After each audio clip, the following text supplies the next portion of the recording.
If you're an athlete, you know the greatest motivator of all is the fear of letting your teammates down. After all, a team is only as good as its weakest link. So you owe it to those wearing the same jersey as you to be your best every time you step on the field. That's why there's no vape in team. When you vape, you can expose your lungs to toxic chemicals that can damage your lungs. If you're a step behind, the team's a step behind. Brought to you by The Real Cost and the FDA. I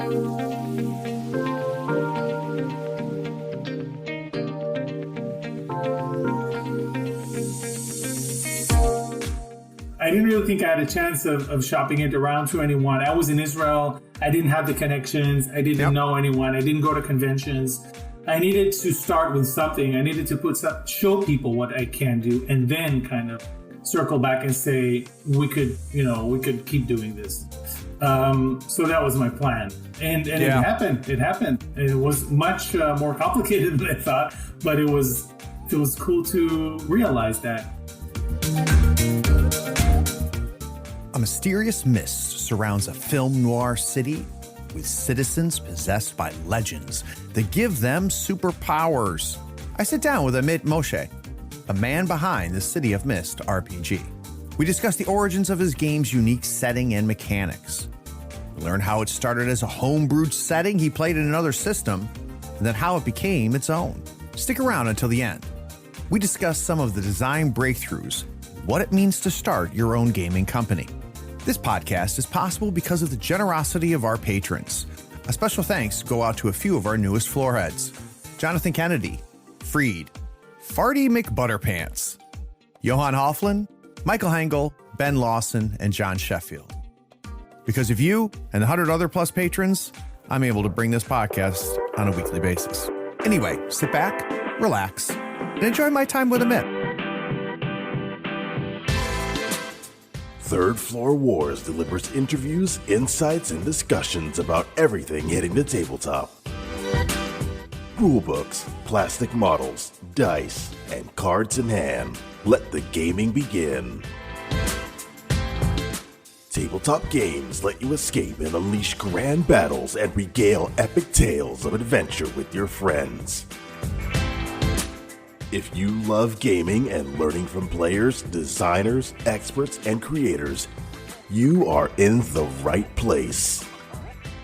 Pull up a chair. Craig and Ray welcome you to the Third Floor and the Tabletop Talk Podcast.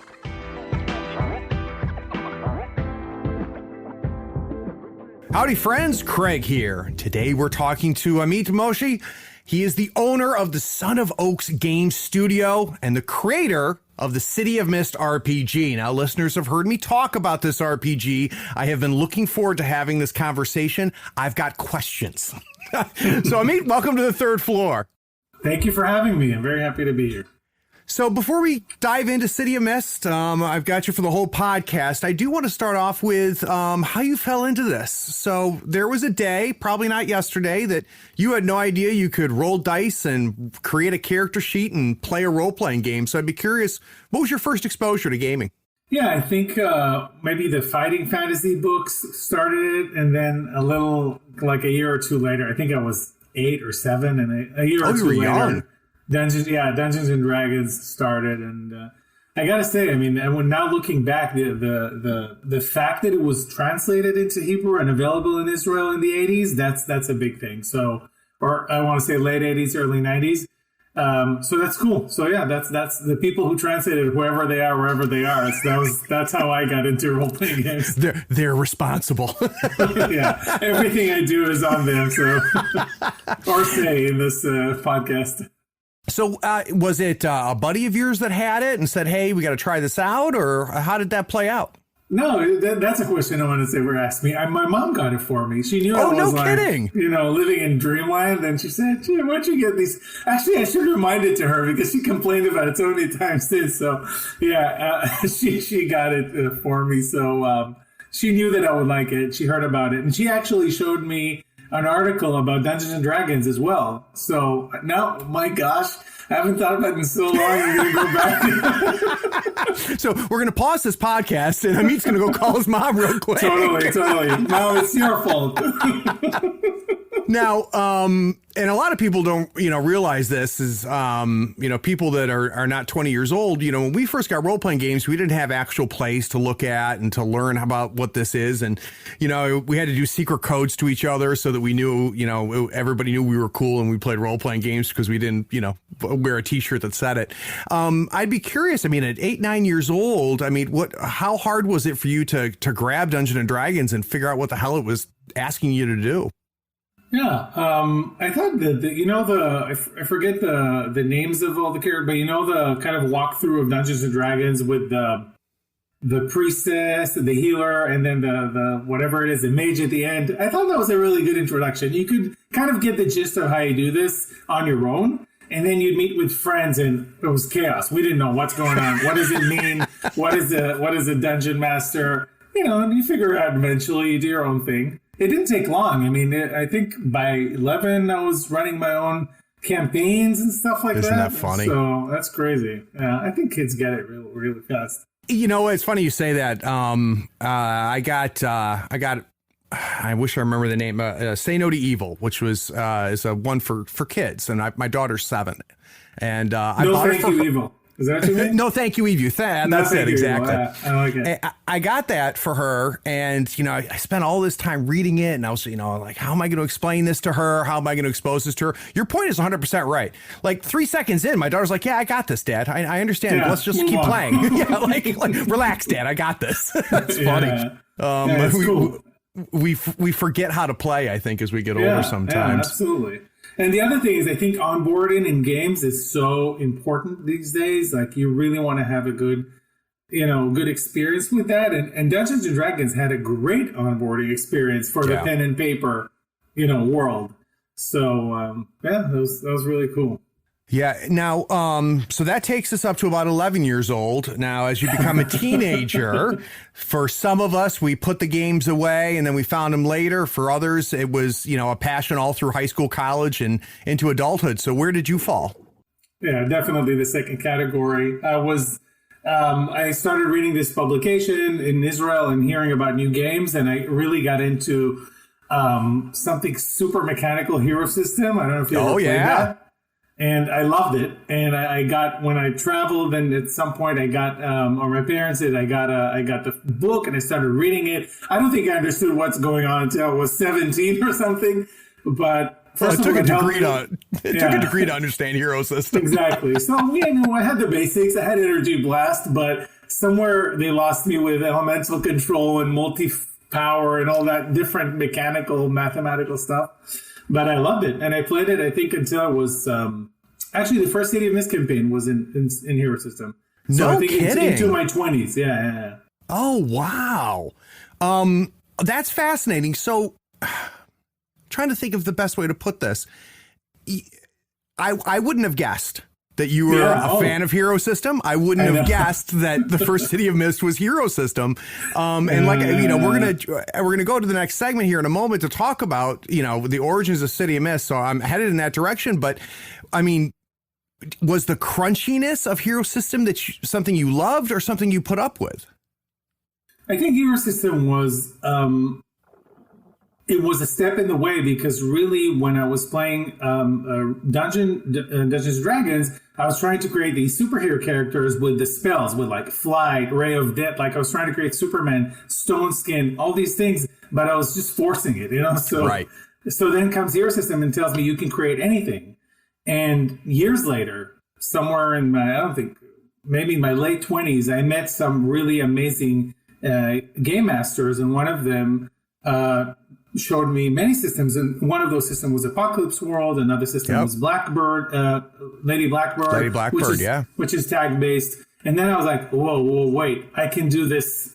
You can have any character you want without a degree, in applied sciences, and so that's when we kind of evolved. So it's a whole evolution. But yeah, I mean, I love the idea of creating characters without limitations. We're not gonna just like hammer you into a corner or create these exact, same characters.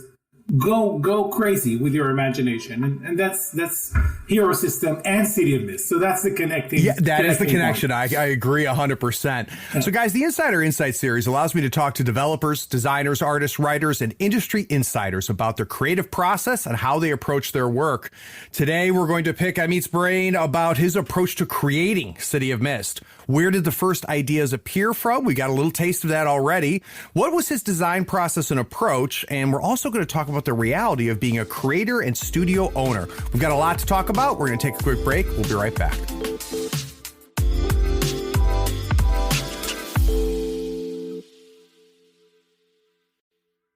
DZ Learguard here, creator of the M3E Crew Builder app, and I'm a patron of Third Floor Wars because supporting great content creators like them is one of the best ways to help grow this game.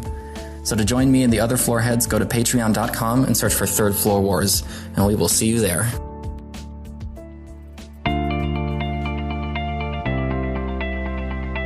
Right now is the part of many podcasts where someone comes on, interrupts the show, and explains that you should consider paying for the content you're already getting for free.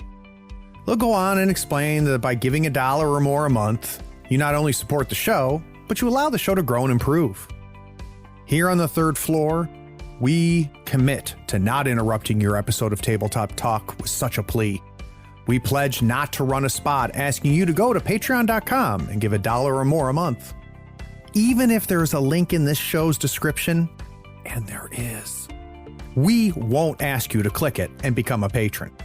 We won't spend time yammering about the benefits like early access to episodes, getting those episodes without ad breaks, or even getting a chance to play in one of Craig's RPG sessions.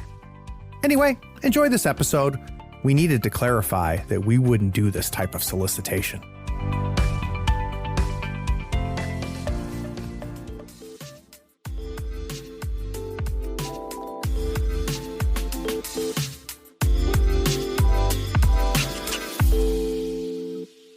So, in getting ready for this podcast,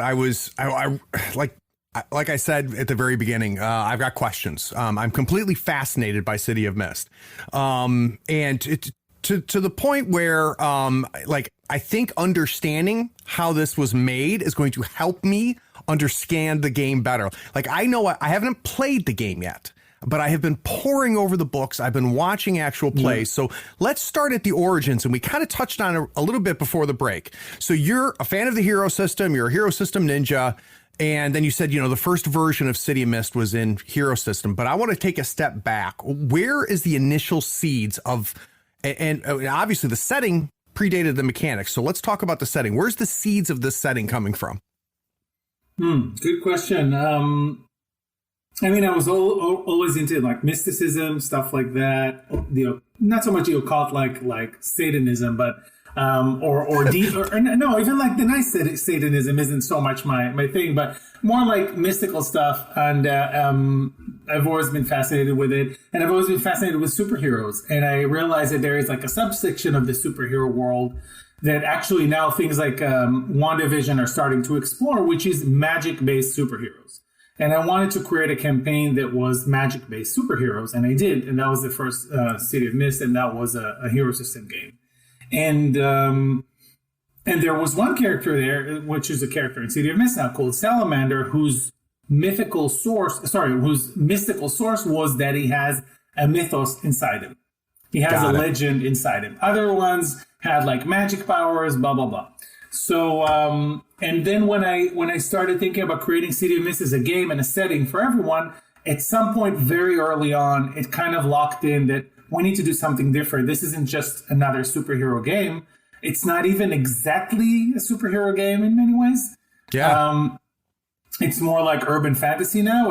But the thing that fascinated me the most was to explore that on a larger scale and say, okay, everybody in City of Mist has a legend inside them. And that was the seed for this setting, basically. And so, listeners, for those of you that aren't familiar with it or haven't heard me running my mouth about this game, it's very unique. And Amit has touched on a little piece of it, which is this duality that exists for your player characters. And your player characters are some degree of logos, which is just regular people, and mythos, which is these legends, which is a great way to put it, Amit, that are inhabiting you, and kind of the yin and yang and the push and the pull of the relationship between these. And it's done even physically in the game. And we talk about the mechanics of it later. You'll understand what I'm saying. So that makes a ton of sense that you had a character, in your early versions, and you come back to Salamander and go, you know what, that's the game, right? Yeah. He is definitely was the first kind of like mythos bearing individual in the city that got powers out of it. And then, I think that was him. And then there's a bunch of things in terms of mood and the noir mood that kind of built around it. And then I was kind of like thinking, okay, I don't want it very much four color. I want it to be superhero. I don't want the flashy superhero thing. I want it to be much more gritty, because the more I got into this mythos and logos thing, the more it was about real people. There is something, I want people to play real people. I want the players to play real people that have a legend inside them. And I think a lot of our, friends in the hobbies sometimes feel like that. You walk around, but you have your D&D character and you have that legend inside you, and you're like, I'm gonna fireball this place, or I wish I could heal that person, and it's in you, but it doesn't come out.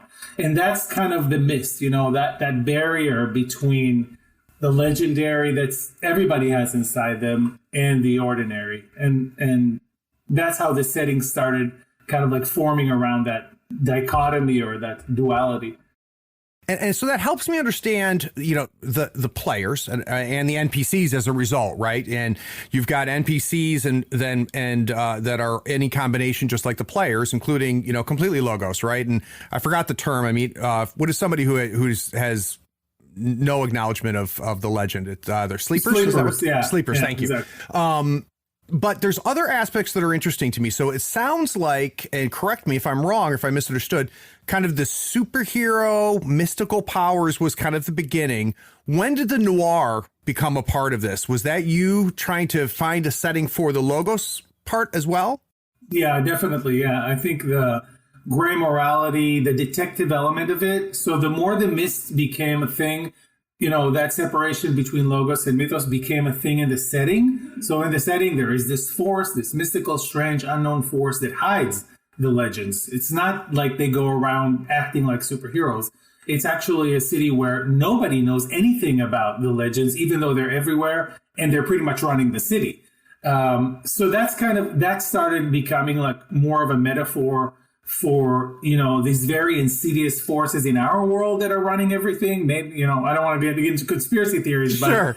That idea that maybe it doesn't even have to be people. It could be some forces, whatever.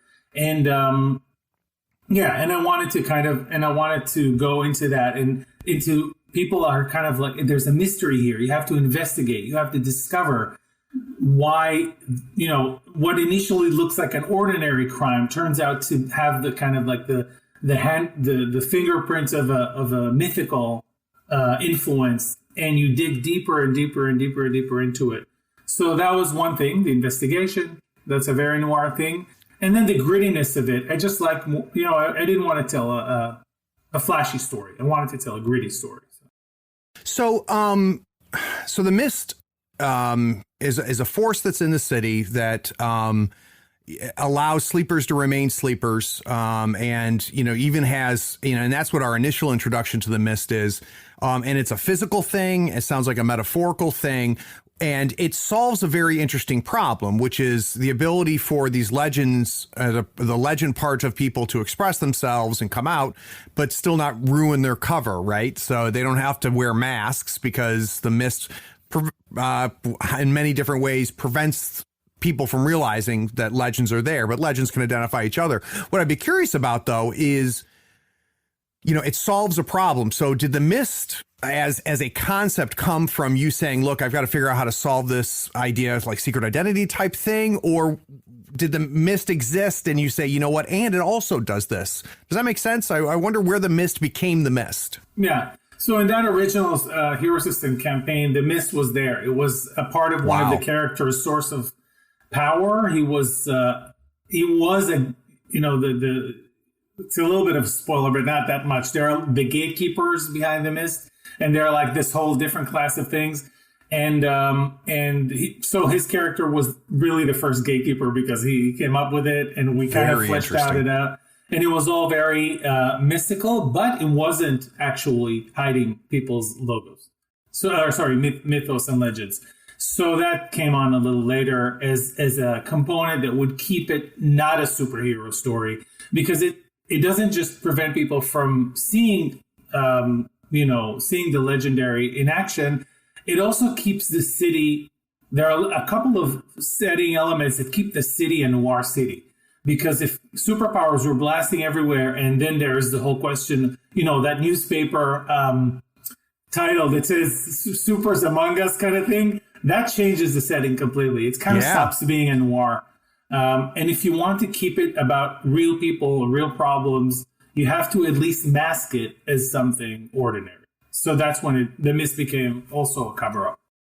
So the last big piece for me that I was just bowled over with is deciding it's going to be a city, right? So you are going to confine this to a city, and nobody leaves. And why was that happening? Why did you decide, I want to put walls up here? And it sounds like you already had mechanisms to make that happen, right? The mist allows that, and it kind of fits in. But I'd be more curious why the decision to do it at all.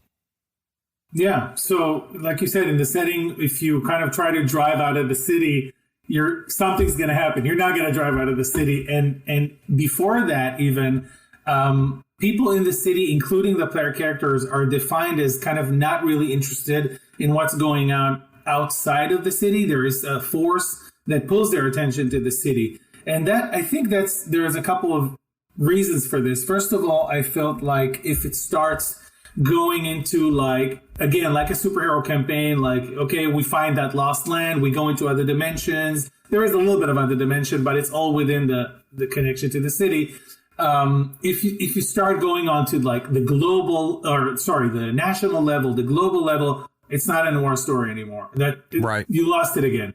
And it's again too similar to our world to raise the kind of questions that I wanted the game to raise. It's like, whoa, is this reality real? I kind of wanted people to ask, is this reality real in the game? And then maybe kind of in a Matrix way outside of the game. And that was serving it very much. So I decided to do that. Of course, people do whatever they want with it. They play in whatever they want. You can, the game really helps you build your own city, decide what is the mist for yourself. There is like a canonical answer, but there's also a lot of tools to make your own answers.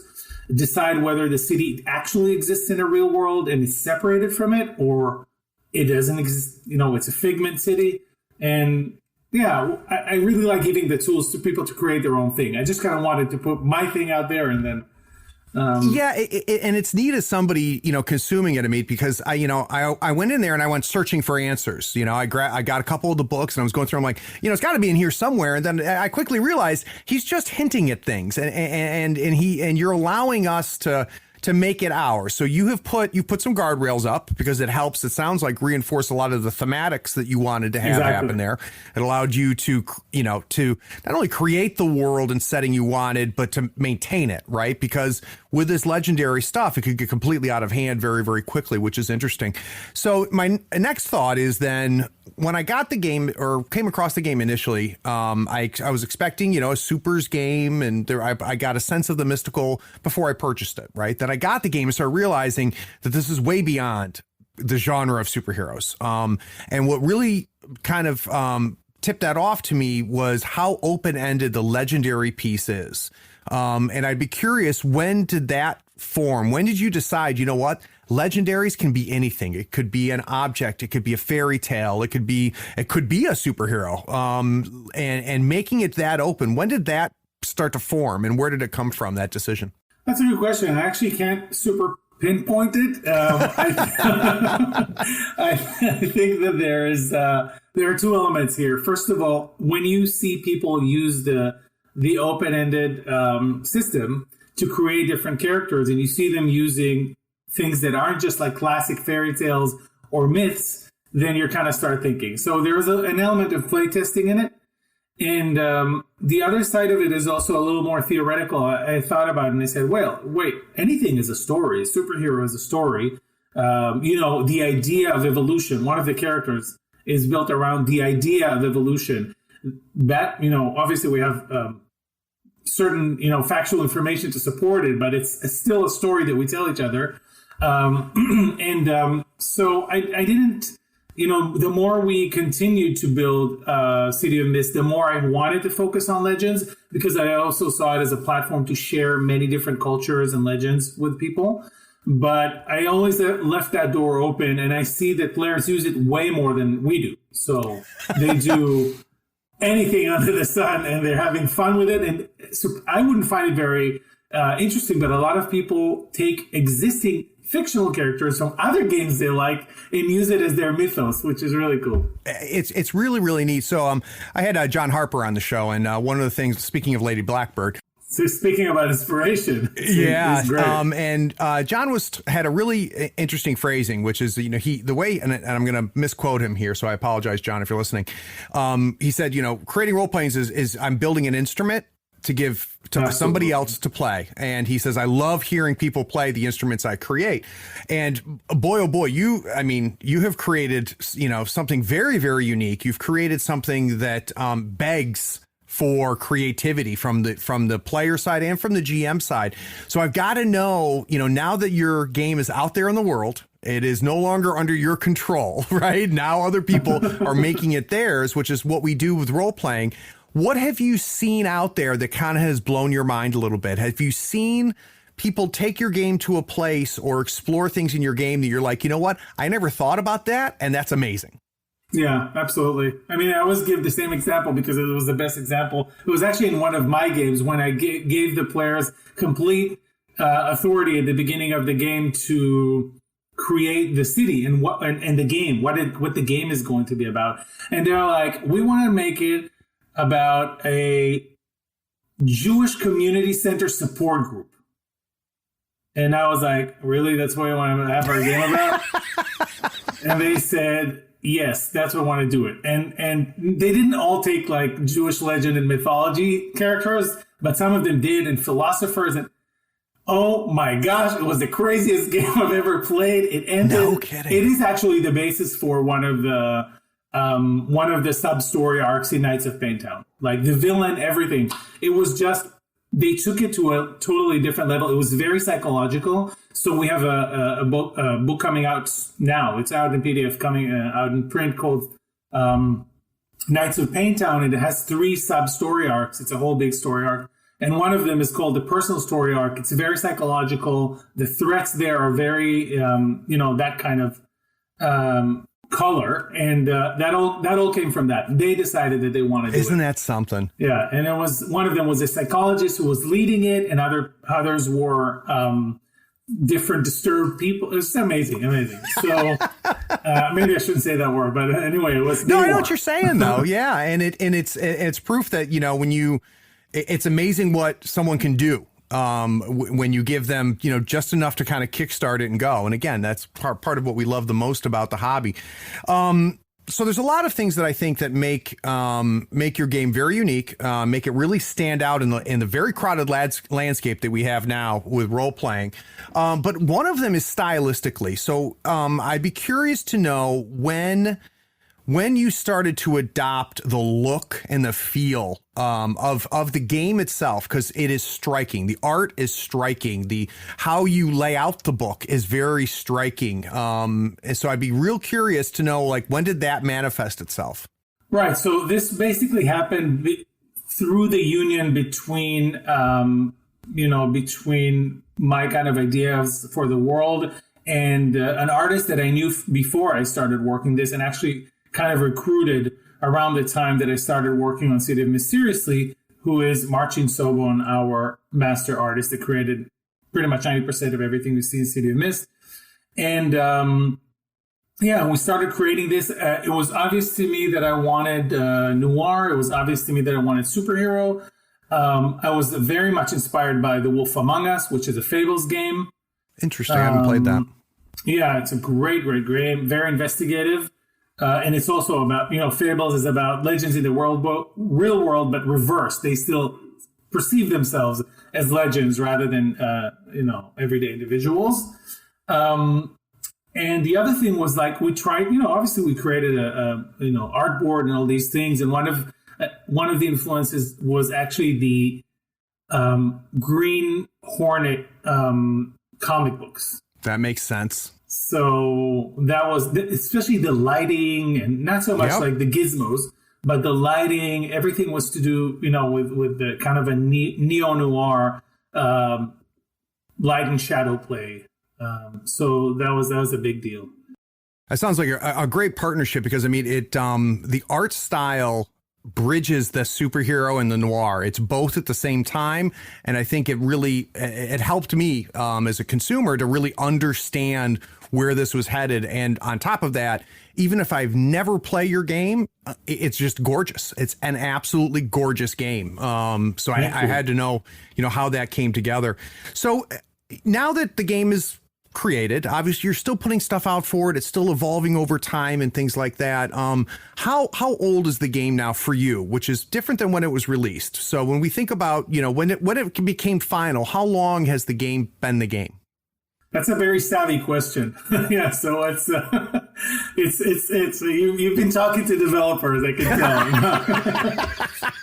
Yeah, it's it depends. I mean, if you look at when I started creating this universe, it's I don't know, 15 years old, but I don't consider it. That's not its age for me. I think about 5 years, wow. a little more than 5 years maybe. When I started really creating this system, this setting, not a previous version of it.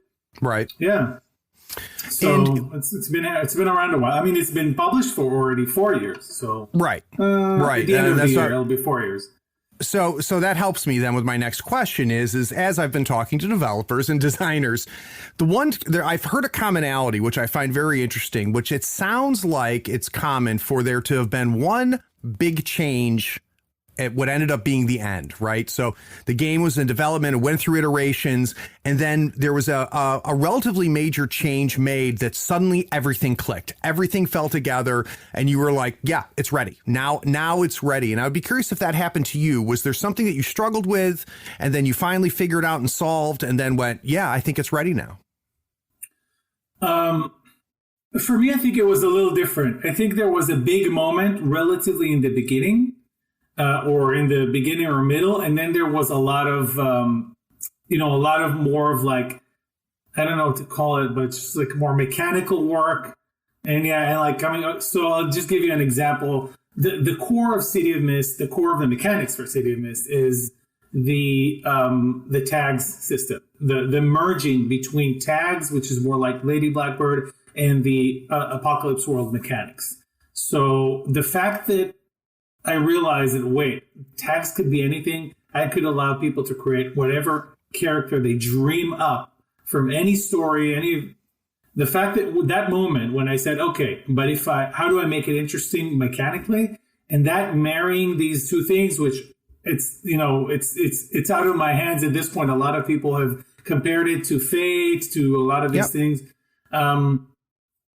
That connection is the core of City of Mist. So when I got that, I was like, okay, I have something. Like, I'm not going to go out there with an absolute duplicate of everything that's been made already. Sure. So, which some people don't mind, and they do great work. So, but to me, I was kind of like, I wanted to do something different. And then it was like adding things onto it. Like, for example, when I just figured out that the statuses, which are conditions in City of Mist, are going to be non-linear, like you'd have to like keep adding them up in order to reach the next tier. That was a big, smaller moment, but one of those mechanical moments around the core. So guys, we're going to take a quick break, and when we get back from this break, I want to talk about the game a little bit more mechanically. So we've covered it thematically. We have an understanding of the setting. The mechanics are fascinating. So let's take a quick break and let's talk about those. We'll be right back.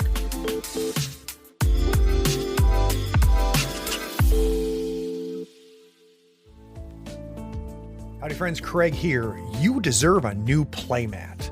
Here on the third floor, we use Mats by Mars. They are scratch resistant, waterproof, wet erase marker compatible, almost free of glare, and lighter than neoprene. Mats by Mars gives you over 40 designs to choose from. You pick a mat, pick a design, and then you pick an overlay, like one for Marvel Crisis Protocol, Star Wars Legion, or even Malifaux 3rd Edition. Those overlays will really speed up your deployment and make the placement of objective markers so easy. Use our promotion code in the show notes to get a 10% discount on your first order. In the notes of your order, you can even request the third floor logo on your mat for free. That makes the best mat in the business even a little better. So get some new mats, save yourself some money, and help support the show. Go to matsbymars.com. All the details are in the show notes, including the discount code.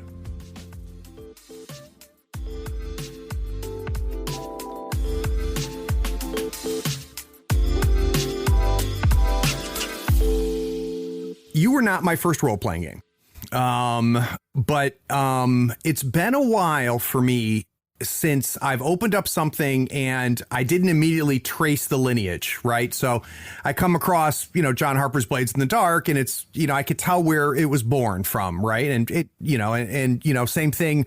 In some ways, you could do with Touchstone or, major things like Apocalypse World. You could see where the beginnings of it were before and iterations before. Yours, I was just like, wow, I've never seen some of this before. And I want to start with the character sheets, and it's literally plural for one player. And for those listening, we've talked about the yin and yang, the pull and the push of the logos and the mythos with the person. Well, when you're playing City of Mist, you get really 4 character sheets, each one of them representing, and they flip over one side or the other. And depending if you're 3-1, 1-3, or 4-0, really demonstrates that. When did that become a real thing as well? Because it's a beautiful way to demonstrate the thematics that are coming to it. Where did that idea come from? So just to not make people run to the hills, each one of those character sheets, in quotes, has maybe 20 words on it or less. Yeah, they're like bookmarks. They're amazing. They're not like actual 4 character sheets. It's not GURPS. Not like Hero System or GURPS, exactly. But yeah, your character sheet is made out of 4 cards. These cards each represent one of 4 themes in your character. That idea of themes has actually came from one of the iterations of City of Mist. So there was that original hero system. There was another campaign that we played in Fate, and okay. That felt like a little too hand wavy for me. So I needed to find something that would do both. And also in Fate, I kind of felt like, wow, you have this great thing called aspects. It could be anything, but then you have all these skills and powers that are just like any other role-playing game in many ways. Not a lot, but the same limits, And right. I was like, I kind of want everything to be aspects. So that's how City of Mist came by.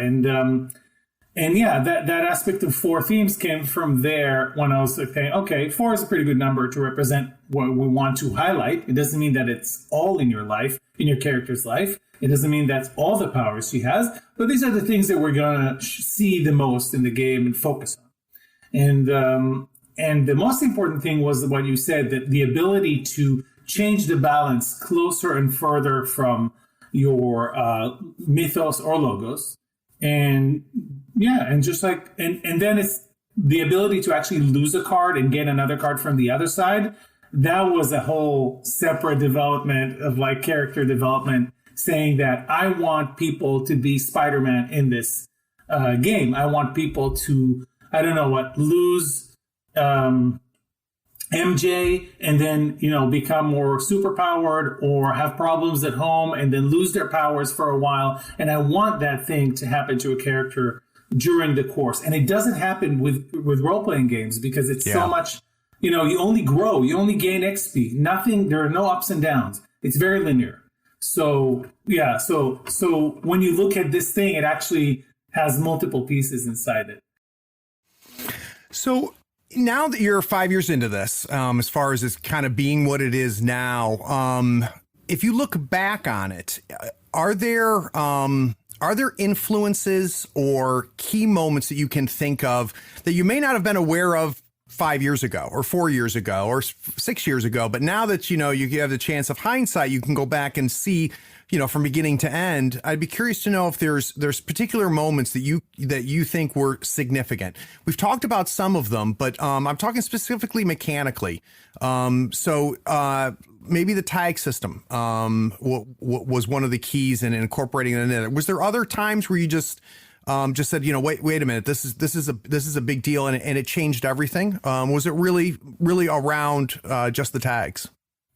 It was mostly around the tags. I remember playing, the tags totally came from Lady Blackbird. I remember playing Lady Blackbird, great game by John Harper. And I was like, wow, you had a die for every relevant tag. That's a really amazing mechanic. But I want something from Apocalypse World. I really got into Apocalypse World at some point, and I want that narrative drive that is in the moves. So how do I marry that? And I was like, okay, let's do, just like an aspect. This isn't a new thing. You had Lady Blackbird, you had Fate Aspect. How do I incorporate it into this system? And and it was just basically, +1 for your roll for every tag that applies. And the more I started using that, I had a lot of different mechanics that just dropped because you don't need those other mechanics. Yeah, when you amazing. have tags and you have statuses, you're like, okay, so statuses are tags that describe conditions, and now you don't have 10 conditions, you don't have hit points, you don't have anything. You just have those tags that are stronger or weaker, like injured or, hunted by the police, or every possible thing that you could, cursed, time frozen, I don't know, whatever you can think of. Well, it's really funny to me as I'm digesting your game, because how do I want to put this? It's so open that at times I find myself a little intimidated and scared to run it, to be quite honest with you. Now, and that was initial reactions. Now that I'm getting deeper into it and stuff, I don't have those feelings. But, starting with something as simple, like if I sit someone down, and say, let's play Dungeons and Dragons, you can be a cleric, you can be a druid, you can be a fighter, right? I sit down somebody and say, let's play City of Mist, and you can be anything. I'll be over here if you need me. So I'd be curious for you as the creator, how that works for you, or how do you help shepherd that? Or if we have GMs listening that want to run this game, what kind of advice can we give them to kind of help kickstart this process off? Because in some ways, the open-endedness and the freedom of it can be daunting. Intimidating, yeah. So now 5 years later, I can tell you that I totally agree with you, and that's kind of the original sin of City of Mist. It's like, wow, I have this amazing system, yay, great, everyone's going to enjoy it, and then you come out with it, and people are like, so what do I do? I don't know. I don't have an idea. And for me, my brain is just like constantly spewing these things out. And I know there are people out there who are the same, but not everyone is like that. So pretty much every thing we did since was to try and kind of create, we have maybe 5 or 6 degrees of support, right? So you have the pre-gens. We have loads of pre-gens that you can just like take it, start playing. We have now in the new expansion, Shadows and Showdowns, we actually have pre-made themes that you can just say, I want this, I want this, I want this, I want this, and boom, I make a character. Previously, we had pre-made sets of themes. You had to build the themes yourself, but you still got help with which themes to choose. And within the theme books, we have questions that lead you through it. And you just answer questions, which are called the theme books. And this is really the character creation. So we have a lot of layers of support for that. But definitely, this is the weak point of the system. Absolutely. And I'm glad that we had the chance to correct it in a way. Yeah, I don't know if I feel comfortable with weak part. I think it's the unique part. And I appreciate you saying the weak part, because that was, it's still not the right word for me. Intimidating is the best word I can come up with. It was intimidating at first. But like you've said, as I started to get some more resources around me, I reached my comfort level. And one thing I appreciate, so here's a little bit of smoke to blow your way. I appreciate that you allow us to find our comfort level as game runners and as players to decide how much do I want to meet to help me learn how to play this game or define this game? Because you definitely make it so that, look, I can just grab this and I can do whatever the hell I want. I can make the city whatever I want it to be. I can make the mist whatever I want it to be. But you also say, if that's a little much, Craig, if you don't have that much in you, here's some things that'll help you along the way. So you have been living and breathing this game for a very long time. I'd be very curious to know, are you playing other games? So do you, is this tie up all of your role playing? Or is there other games out there that you're playing and enjoying right now?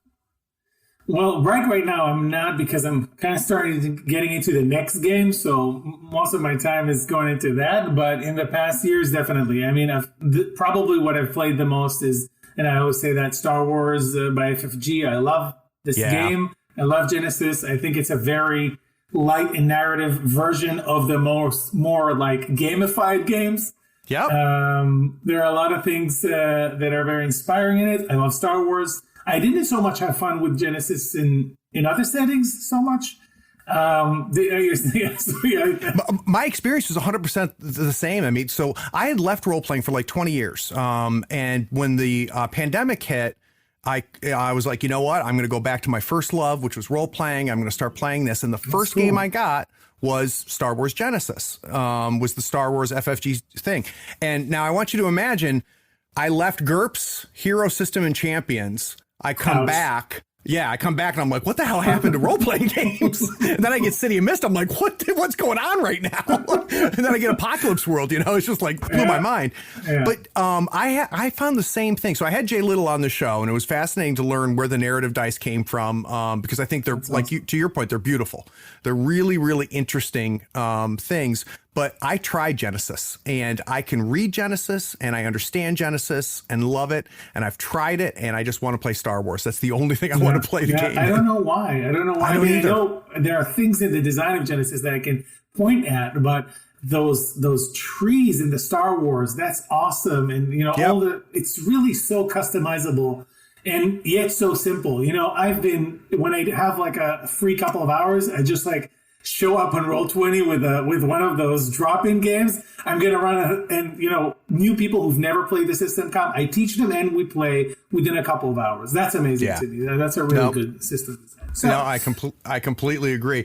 So guys, we're going to take a quick break. When we get back from this break, I want to talk about him self-publishing and creating a company to put out this game. We'll be right back.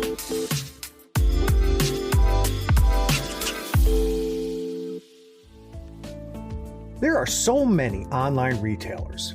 It can be hard to find one that is trustworthy, has great prices, along with some reliable customer service. On the third floor, we love ordering our gaming goodies from Gadzooks Gaming. Their selection of terrain, miniatures, dice, custom decor, and conversion bits are curated for gamers by gamers.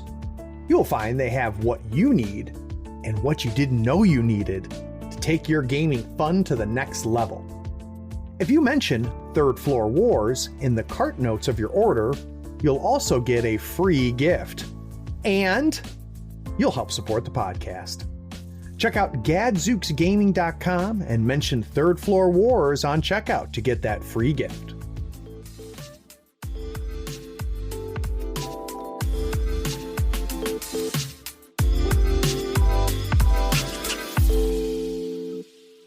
So there was a lot of different ways, Amit, that you could have taken this idea and put it out into the world.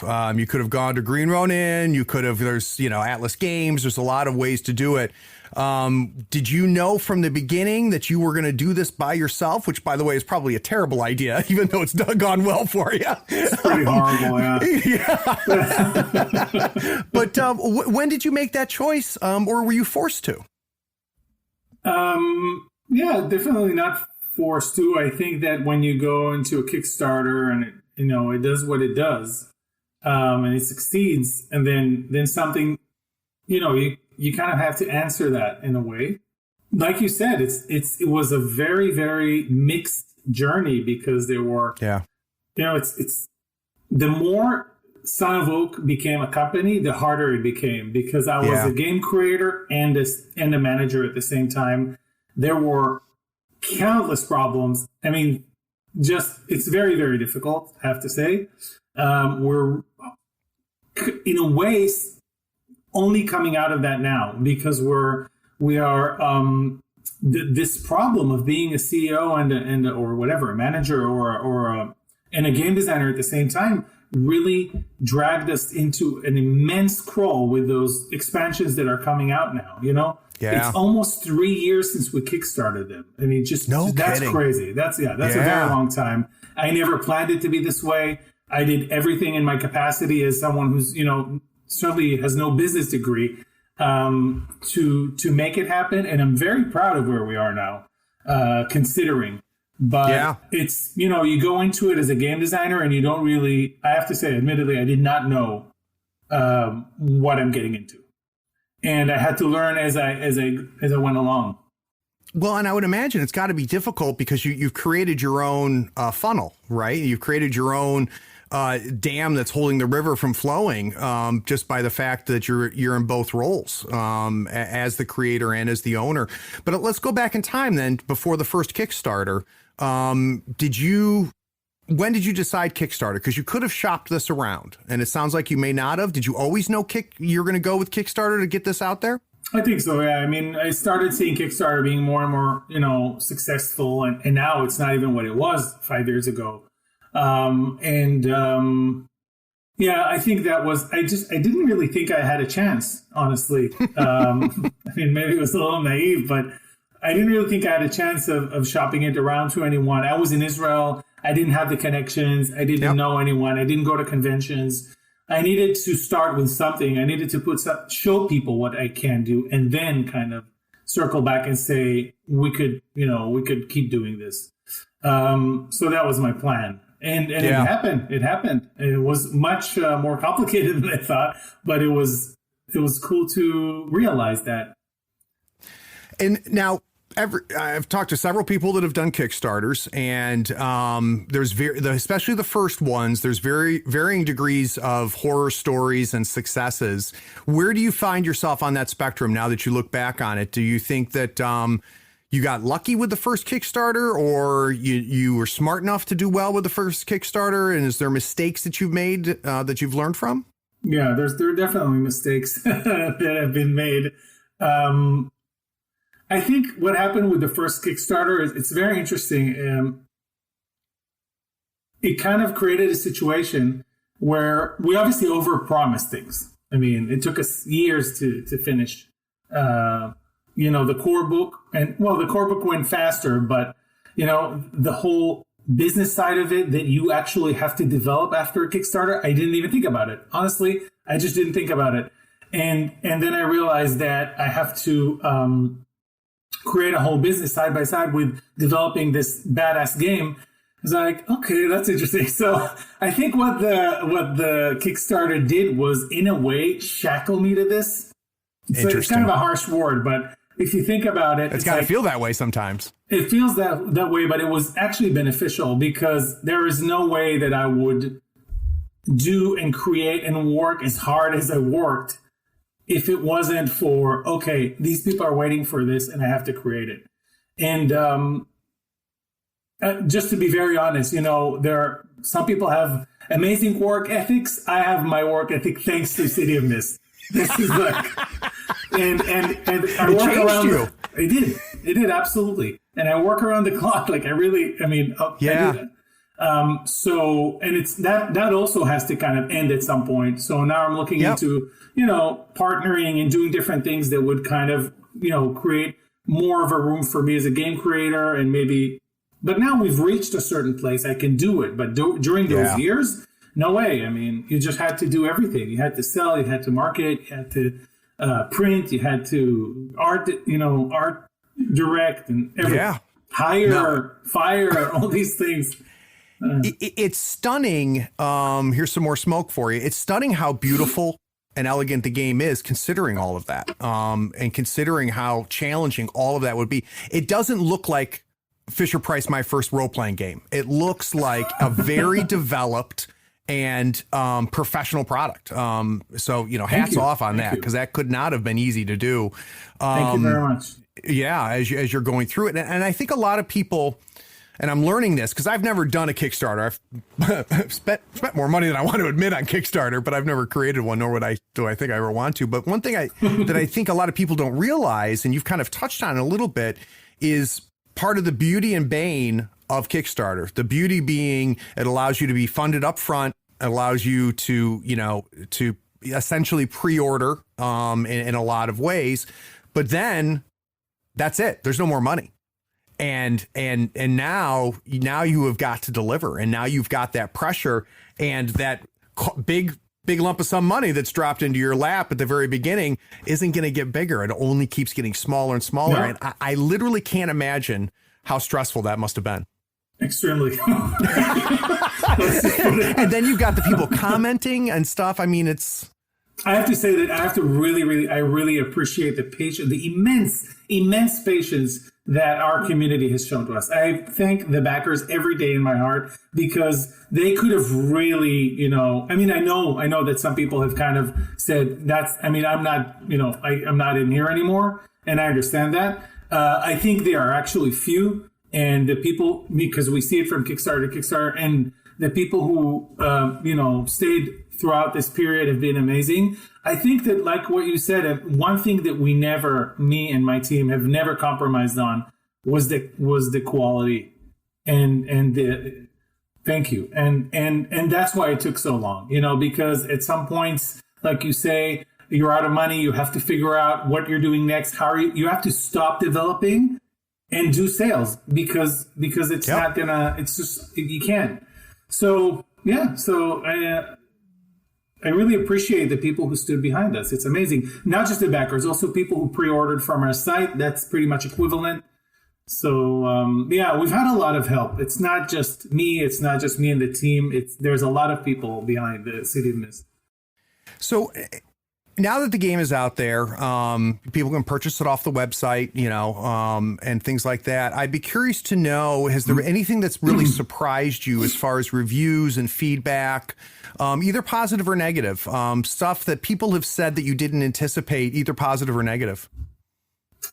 I guess the positive thing is I'm surprised how many Dungeons and Dragons players move over to City of Mist. Yeah. That's just a shocker to me, because I would expect that it would be a very kind of indie thing. And people just love, they make that move. There is that group of people, and so much that we started creating content for how do you move from Dungeons and Dragons to City of Mist to just like usher these people in. But it's a thing. So that was a big surprise, and I'm obviously very happy about it. And some of the stuff you said, I think that came as a shock. All of the creativity is intimidating, which in my head isn't there, but it's obviously a thing. And starting to discover it. And, I literally had one player in a playtest kind of at the end of 2-3 sessions. He sat me down and said, look, Amit, the creativity that I need to make one move in this game is all that I have for the whole session. So I'm out. And this guy liked he liked his systems and his rules and his structure. And I admire it. I mean, this is what you want to do. So many games there, everybody can get what they want. And that's totally fine. Yeah. I think it's true. So there's no argument. It's actually true. So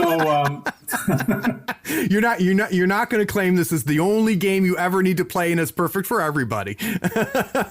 No such thing. So last question, and it might be a question you can't answer, is the Son of Oak always going to be a City of Mist company, or is it is there a possibility of us seeing other things? So that's a yes and no, because we are definitely, City of Mist we're not the company that maybe a lot of other companies business model works, by making 3, 4, not 3 or 4, maybe 1 or 2 games a year. You can see a lot of the companies that are moving a lot of product, and that's fine. That's great. This is really not me. So it's not going to be Son of Oak. And we're kind of building City of Mist to be a community and a game that is more supported long-term. So we're going to continue, publishing more things. There's a big chunk coming out now, but there's going to be more more content coming on, and there's going to be a kind of a creators marketplace like the DMs Guild where everybody can, or the Foundry, I think, for Genesis, where people can create their own stuff and share. And I think that's going to bring a lot of new interesting content. So that's in terms of City of Mist. It's staying. But I am also working, and I've announced it a couple of times in our community. I'm working on a next gen game that's it's not City of Mist 2.0. It's like 15. It's a because I've had 5 years to see the problems with City of Mist, or things that I would change, things that I would streamline, and also I think that the world is going to a less text heavy form of gaming. So that's where we're going to take our gaming, and you'll hear about it when it comes out. Well, I'm going to have you come back on the show when it does. That you do a nice. That's a well-rehearsed tease. Just enough to pique my interest. My pearls here, but you told me nothing, which is fantastic. That's basically as much as I can tell. But yeah, you can imagine that. This is the way we're going. It's going to be very, very light in some ways, but like City of Mist, it's going to allow you to create really everything. It will be a universal system, unlike City of Mist. So very interesting. So I mean, for those listening that want to get their hands on this, where should they go? Please come to our site, our store, cityofmist.co, not .com, .co. You can also just put in City of Mist in Google and you'll find us. That's the best place to get it. You can also get it on Amazon if you want. But if you want to help us out, probably better get it on our site. Well, we'll have a link to the site directly on there. And if obviously you've got a starter pack. So is that this might sound like a dumb question, but it not necessarily is. Is that the place to go? So if someone wants to kind of dip their toes in, is that the place to get started? Is picking that absolutely. up? Yeah, the starter box is kind of a later model in a way of how we teach. So it's a learn as you play process. You have a book for that's a little like fighting fantasy. You have a book for the MC, a booklet for the MC, and a booklet for the players. And the MC tells you, go to that page, and now we'll learn how to fight. Now we'll learn how to make moves. Now we'll learn about your character sheet. So it's a kind of a learn as you play experience. And of course, it has a case, investigation, characters, and dice, and maps, and tokens, and all that. It helped me a lot, I got to tell you, because I got the book first. And getting the starter pack, even though I don't think I would use those characters, I don't think I would run that adventure. The way it's structured, it made some connections for me. I can definitely see where that would be the place to start. Well, Amit, we're gonna have to come up with an excuse to have you back, but I want to thank you for taking the time. Thank you for having me. This was an absolute pleasure. I'm glad. And for those of you that stuck around to the end listening, thanks for watching. Take care.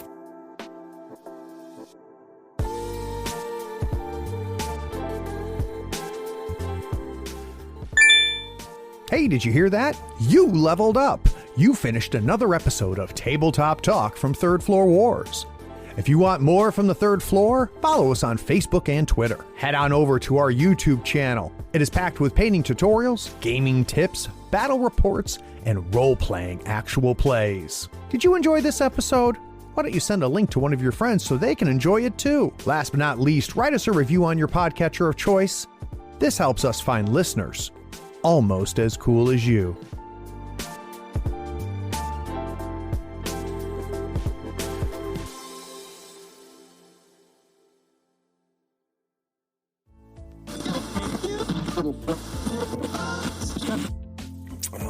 That is so funny that's the game that you mentioned, because it was I run 2 actual plays still of really? I love it. Of Star Wars. I absolutely love that system. Are you telling me you're only back 1 year? You're only back since the beginning of the pandemic? Just over a year. Yeah, it'd be just over a year. So I made the decision because I was playing miniature games. And this podcast started as a Malifaux by Weird Games, the Malifaux miniatures game. Mm-hmm. That was where this podcast started. Wow. But as my interests, veer, so does the podcast. But it's only been about a year now. But I was deep into role-playing games in college and high school. Right. But and never fell out of love with role playing, I just didn't play for whatever reason. Yeah. And it didn't take long for me just to remember why it's just the best. And now I'm just having a ton of fun. That's awesome. That's really and then to top it off, I have just been so lucky with people like you and other people like saying yes to coming on my podcast. And you've spoken to some really amazing people, top tier people. Yeah, I've got Steve Jackson coming on next week, which kind of blows my mind. That's amazing. Oh my gosh. Yeah. Like when I got the Bakers, I was super excited, to have the Bakers and stuff. And, But now, at some point someone's going to say no to me, but it hasn't happened yet. I've been very, very lucky. But I will. I'll shoot you a link, Amit, to the Jay Little episode because I think you would enjoy hearing where that idea came from. And he's an interesting guy, real interesting guy. Cool. All right, I'll bring us back.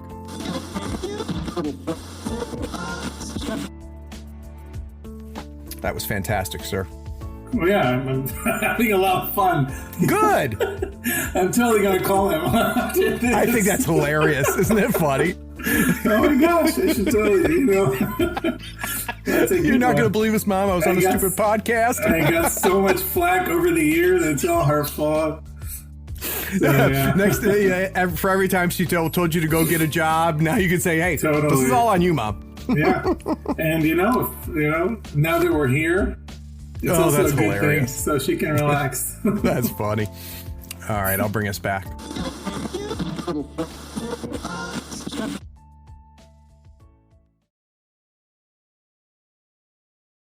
Hey, are you still here? Look, the podcast is over. And you sat through all of the breaks and bloopers? Well, I mean, if you're here, you might as well run over to patreon.com and become a supporter. Don't forget to rate and review this podcast too while you're at it, on whatever platform you're listening to. I do appreciate you sticking around. Take care.